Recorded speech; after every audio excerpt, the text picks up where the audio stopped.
Thompson down low, denied by RHJ. The recovery right there. Isa na namang mabutat ng araw sa inyo mga kapar. Kasi nga par no, talagang binutata po ng gusto ang ating team Hinebra par sa game 1 nila kagabi par. Talagang nako po, kalunos-lunos po ang nangyari par no? Pero ox lang yan no, okay lang yan no? Babawi pa rin tayo sa game 2 par no. So Wednesday na po par no, ang kanilang game 2 October 30.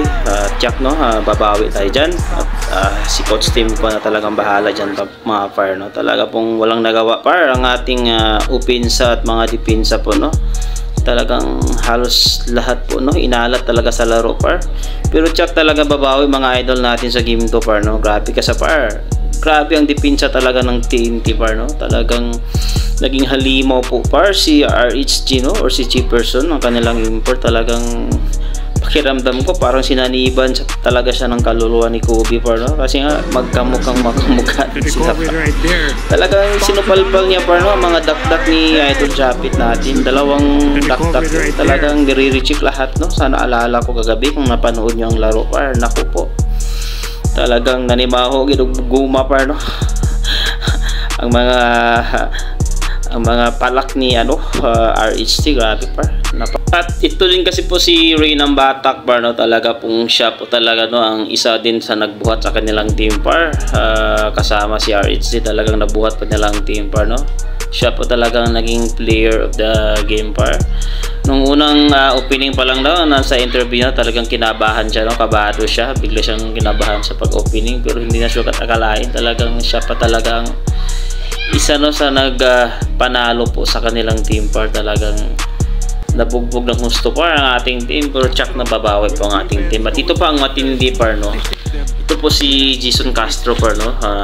May edad na siyang 38 par, pero talagang pinagtripan niya par no ang ating idol na si RG. Talagang nako po, sa one-on-one nila par, kung yung napanood ang kanilang laro, talagang napaka-halimaw din ni Jason Castro par. Talagang nahihirapan po ang ating pambato no, na si RG Alvarintos. Talagang aminado naman po no, aminado naman ang ating bagitong idol par no, na kahit siya hindi makapaniwala na sa mga galawan ni Kuya Jason Castro niya par. Talagang grabe po ang ginawa ni Castro par no. Talagang kahit may edad na nga daw no, sa interview ni talagang mabilis pa rin daw gumalaw no. Hindi halata sa kanyang edad no, na 38 years old, pero talagang napag-iwanan pa rin par. Grabe po mga pang niya, parang binubuli sa laro no, nung nag-unuman sila at talagang nakakuha pa ng mga foul. Grabe. Pero yan po ang maganda sa ating idol na si RG par no, kahit kasi nga napaka down to earth pa rin sa kanyang interview kung yung napanood. Patuloy pa nga siyang humahanga no, sa kanyang Kuya Castro no. Yan po lagi ang banggit niya. Tsaka nagpapasalamat pa nga siya par no, kasi nga nakaharap niya ang kanyang inudulong si Jason Castro par no. Talagang ginawa pa kanyang inspiration yun no, para mas lalo pa siya magporsige at mahigitan no balang araw ang inidulo niyang si Jason Castro par no, sa kanyang interview no. Kaya par at ano yun natin niya kayong interview par no, yung bagal bilis niya, sarap paano niya nagagawa yun sa age niya. So marami pang kakaining gusto nito move on. So pag-aaral namin yung game ngayong game 1, so wala naman dapat siyan. So just match up ni Jason Castro, parang the day pinakita sa'yo ni Jason Castro sino talaga yun nga, pinakita ni Kuya Jason kung sino talaga yung Jason Castro na iniidolo ko. So ngayon, makita nyo naman paano ako atakin kanina. So yun lang, sobrang galing talaga sa bilis. Yeah, basketball lang, may maratalo, may mananalo. Yung bagal bilis niya, sarap paano niya nagagawa yun sa age niya. So marami pang kakaining bigas, yun lang, marami pang kulang pero Jason Castro na kailangan higitan or kailangan tapatan ng isang sobrang take.